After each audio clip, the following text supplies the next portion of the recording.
다윗왕국의 부흥을 주옵소서. 주여, 다윗왕국의 부흥을 주옵소서. 교회와 가정을 더 가운데, 자녀들 가운데 위대한 그리스도의 부흥이 말 줄로 믿습니다. 아멘. 우리 인사합니다. 선교사님 안녕하십니까? 안녕하십니까? 네, 안녕하세요. 네. 예, 복된 날입니다. 표정들은 별로 안 그러죠. 예, 하나님께서는 우리 갑절의 은혜를 주실 줄로 믿습니다. 최근에 출간된 그리트라는 책이 있습니다. 이 책은 심리학자인 엔젤라 리 더크워스라는 여성 심리학자가 쓴 책입니다. 이 엔젤라라는 심리학자가 어렸을 때에 그녀의 아버지가 그녀에게 자주 했던 한 가지 말이 있다 그럽니다. 그것은 너는 내 딸이지만 넌 머리가 나쁘니 성공하기 어려울 것 같다. 이 말을 자주 했다는 것입니다. 상처가 됐습니다. 그 말이.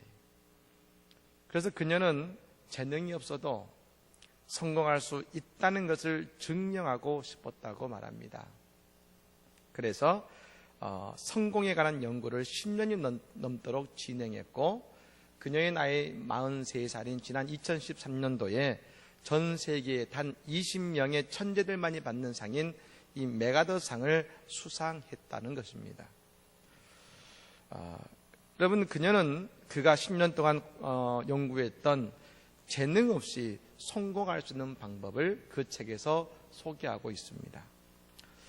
하버드 대학교에서 실험을 했다는 겁니다. 러닝머신을 놓고서 130명의 여러분 학생들을 대상으로 그 러닝머신 위에서 5분간 여러분 뛰게 한 것이죠. 그런데 여러분 적당한 속도로 뛰게 한 것이 아니라 여러분 누가 5분을 못 뛰겠습니까?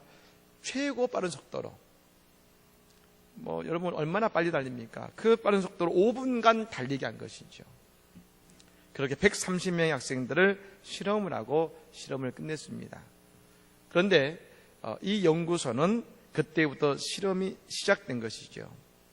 하버드는 40년간 그 130명의 학생들을 추적 조사했고 그리고 참가자들이 60세가 되었을 때에 과연 그들의 직업이 무엇인지, 연봉이 어떻게 되는 것인지, 그들의 인생의 만족도 등을 여러분 분석해서 그들 가운데 성공한 사람들을 분류해내었습니다. 많은 사람들이 생각할 때에 재능 때문이고 그리고 높은 IQ를 가지고 있겠지 등 다양한 추측들을 했습니다만 여러분 그 러닝머신을 통해서 그들 나타난 공통된 한 가지 점이 있었습니다. 그것은 뭐냐면 바로 그릿 점수는 그들이 다 높았다는 겁니다. 여러분이 그릿이라는 말은 영어인데 우리말로 하면 이를 악물다는 뜻입니다. 이를 악물다. 즉 뭡니까? 체력의 한계가 왔음에도 불구하고 포기하지 않고 몇 발자국을 더 뛰었는가를 바탕으로 이 그릿 점수를 매긴 것입니다. 결국 한계라고 느끼면서도 한 발짝 더 내딛었던 사람들이 40년 후에 보았더니 다 성공적인 삶을 살고 있었다는 것이죠. 즉 재능이 아니라 그릿, 이를 악물고 한 발자국 더 뛰는 그 삶의 자세가 성공에 결정적인 영향을 끼쳤다는 것입니다.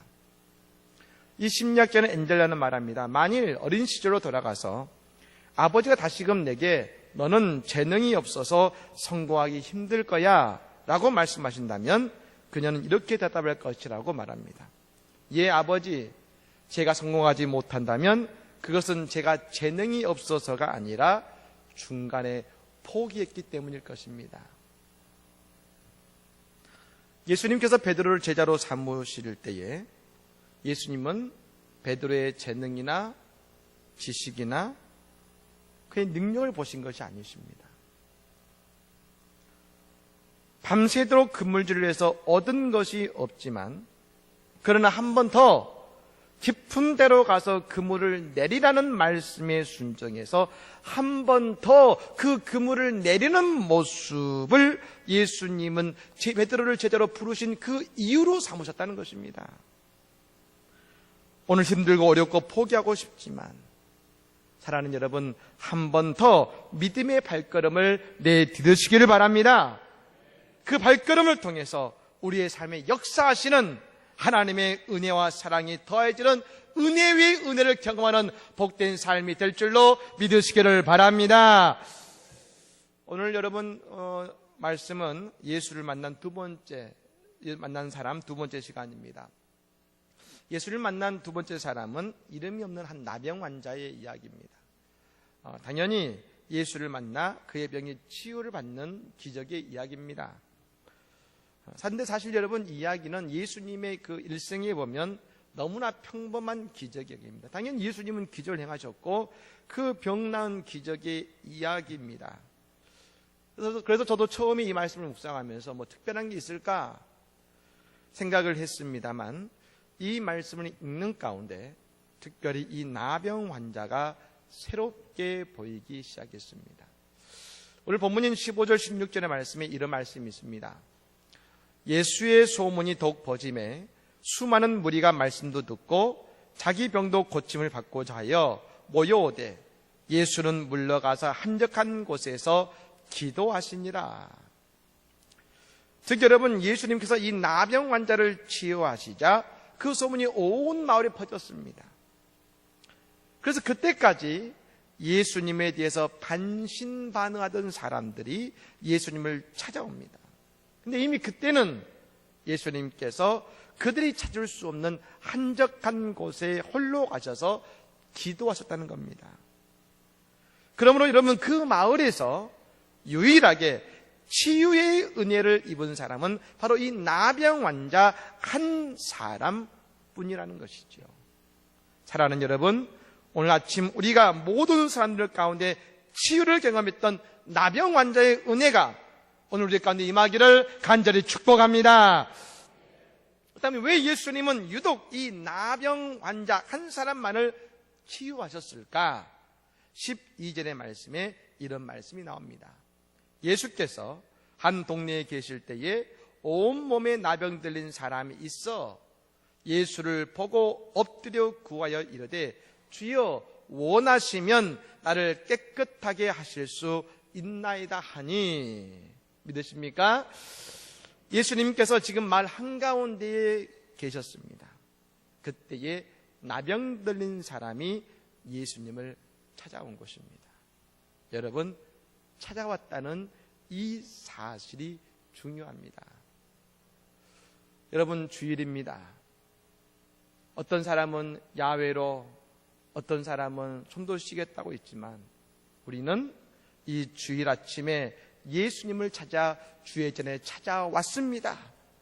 여러분, 이 찾아온 속에서 주님의 역사가 임함을 믿으시기를 바랍니다. 이게 중요한 것입니다. 온 것이 중요한 것이죠.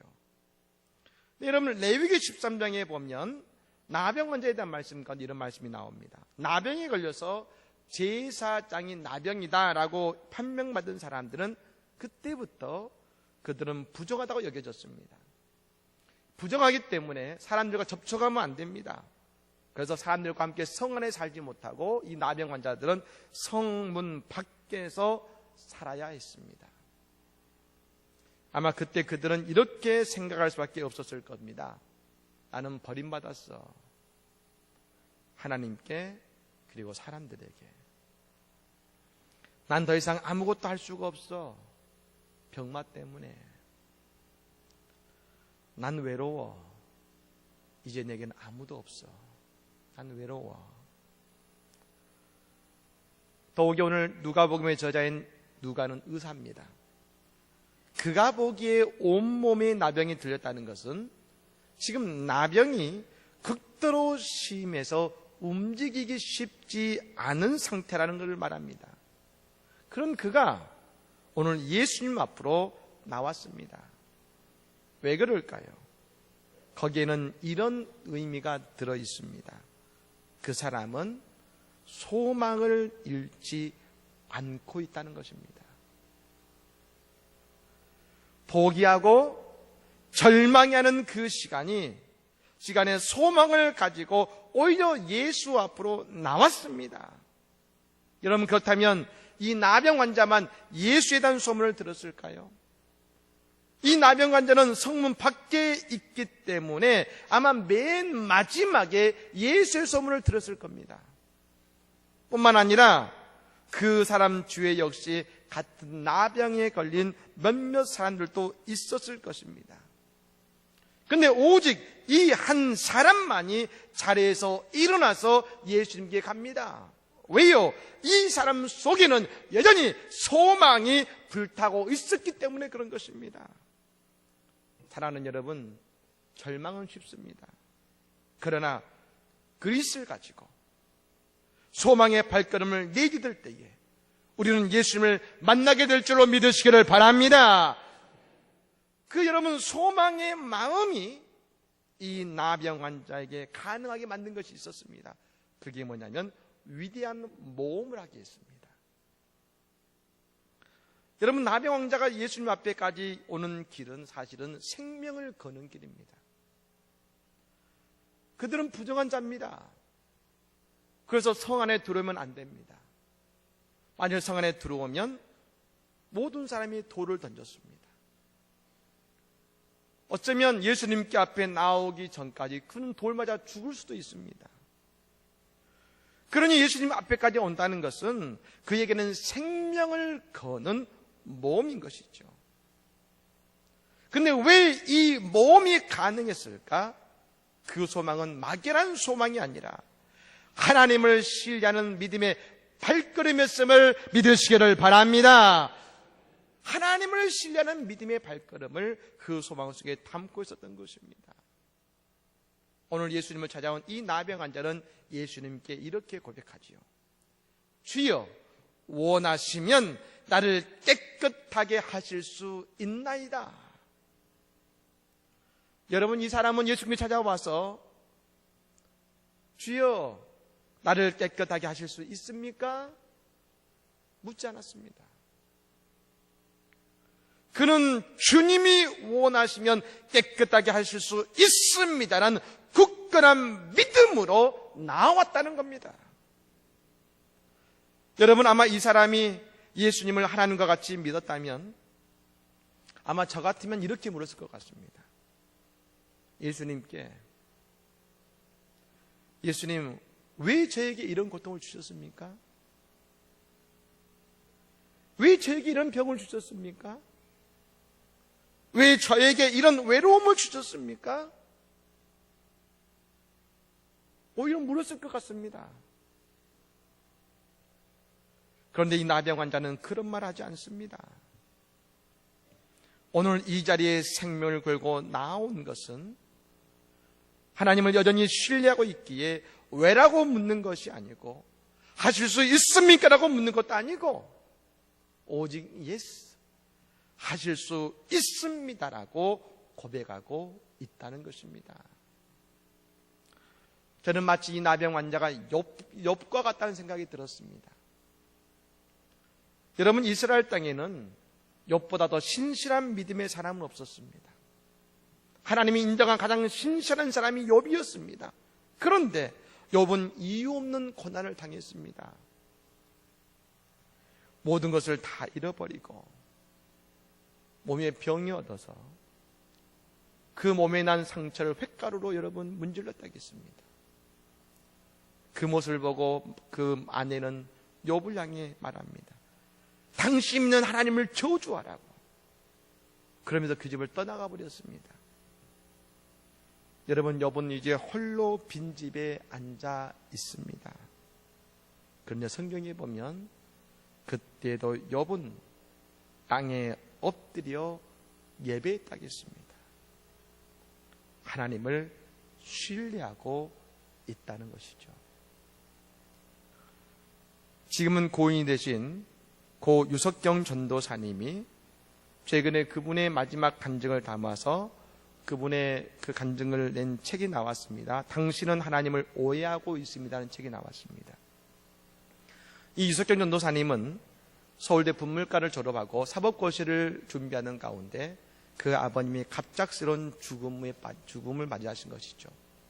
너무 슬프기도 했지만 가정을 위해서 그때부터 아이를 가르치는 학원 강사로 10년간 일했습니다. 그러다 지난 2010년도에 미국에 있는 전도 세미나에 참석해서 선교사로 헌신하기로 작정합니다. 그리고 미국에 있는 목회학 석사 과정에 공부를 시작했고, 졸업을 한 학기 앞두고 인턴 과정을 위해서 한국에 있는 지구촌 교회에 인턴으로 온 것입니다. 그리고 일을 막 시작하려는 찰나에 그의 몸에 이상이 왔는데 직장암 말기라는 판정을 받았습니다. 극심한 고통 속에서도 전도사님은 간증하면서 3년간 여러분 기쁨과 소망이 넘치는 삶을 살고 그분의 인생을 간증하고 돌아다니셨습니다. 전도사님의 간증 가운데 이런 고백이 나옵니다. 많은 사람들이 전도사님께 묻습니다.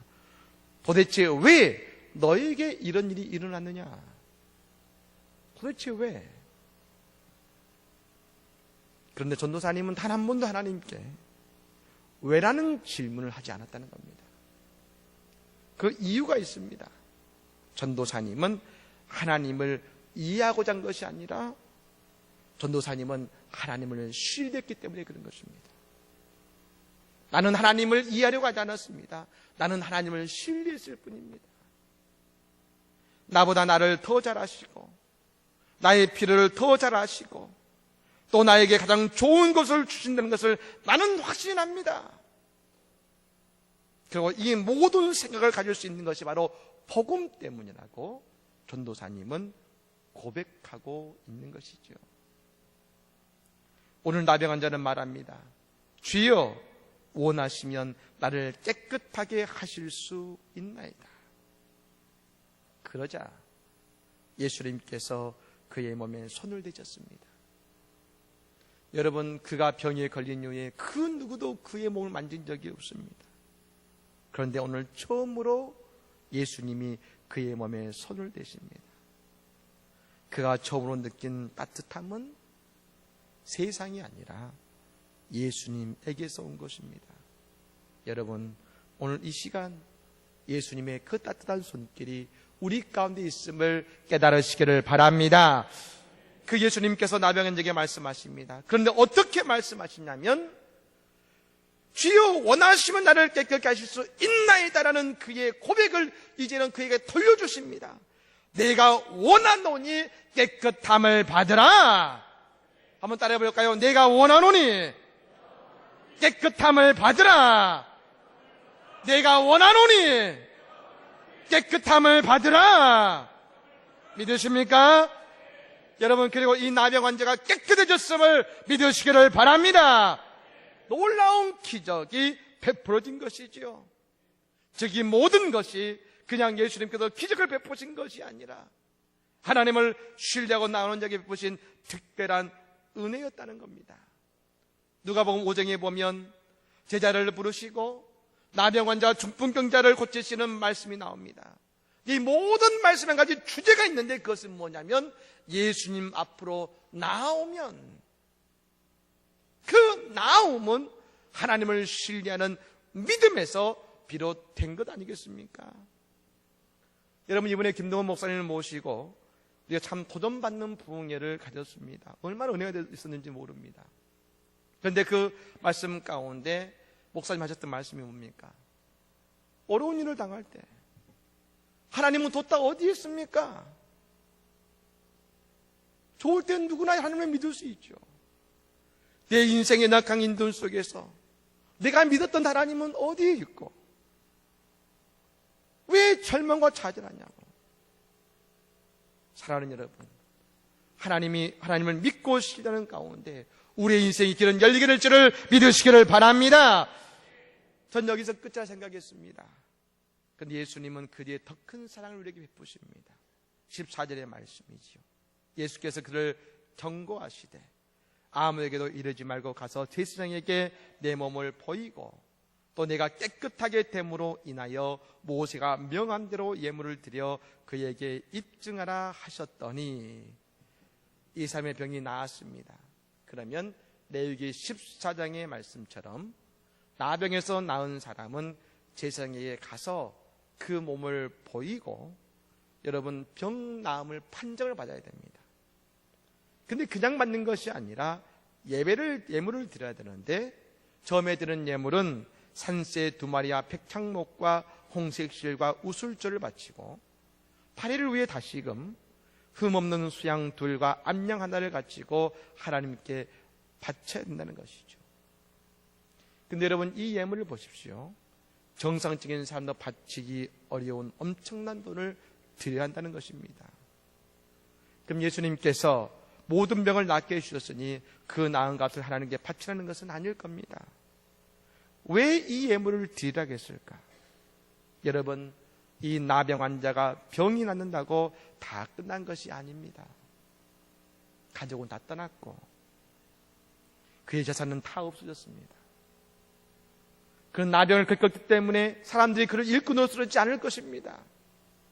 이제 앞길이 막막하고 살 길이 막막합니다. 있을 겁니다. 여러분, 홍수가 나서 집이 떠내려갑니다. 다행히 그 집에 살던 사람이 구조되어서 살았습니다. 살긴 살았는데 떠내려간 집 보면서 어떤 생각을 할까요? 이제 뭘 먹고 사나? 그 생각이 들지 않겠습니까? 이 사람도 그럴 겁니다. 그런데 오늘 말씀의 규례를 가르치며 예물을 드리는 것은 다른 것이 아니라 하나님의 말씀을 지키기 위해 열심히 살아가는 겁니다. 하나님의 말씀을 위해 열심히 살아간다면 곧 하나님께서 오늘 너를 살리신 것처럼 너의 인생을 일으키실 것이라는 주의 말씀인 것입니다. 사랑하는 여러분, 그리고 예수님은 한적한 곳에 가서 기도하십니다. 뭘 기도하셨을까요? 다른 것이 아니라 방금 치유하신 그 나병 환자가 하나님 앞으로도 잘 살아가게 주시옵소서.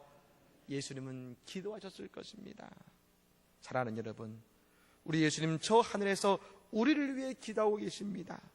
그 기도는 우리의 삶의 능력이 될 것이고 우리의 삶의 소망이 됨을 믿으시기를 바랍니다. 오늘 나병 환자가 가졌던 믿음과 신뢰가 오늘 우리의 믿음과 신뢰가 되어서 예수님으로부터 내가 원하는 대로 이루어질 것이라는 그 선포가 우리에게 들려지기를 바랍니다. 하나님은 살아계십니다. 지난 21일 다니엘 특별 새벽을 통해서 제가 받은 은혜는 한 가지입니다. 하나님은 살아계십니다. 하나님께 외가 아니라 끝까지 신뢰하는 믿음의 종들이 되어서 하나님께 귀하게 쓰임받는 종들이 되시고 뿐만 아니라 하나님을 믿고 신뢰하는 그 믿음을 통해서 우리의 인생의 모든 문제를 해결하시고 주여 원하시면 나를 깨끗하게 하실 수 있습니다. 주여 원하시면 내 문제를 해결하실 수 있습니다. 주님 앞에 고백할 때에 내가 원하노니 깨끗함을 받으라, 내가 원하노니 문제야 해결되어라 말씀하시는 주의 음성을 듣고 하나님의 회복과 은혜를 경험하는 우리 성도들의 모든 삶이 되시기를 우리 주 예수님의 이름으로 간절히 축복합니다.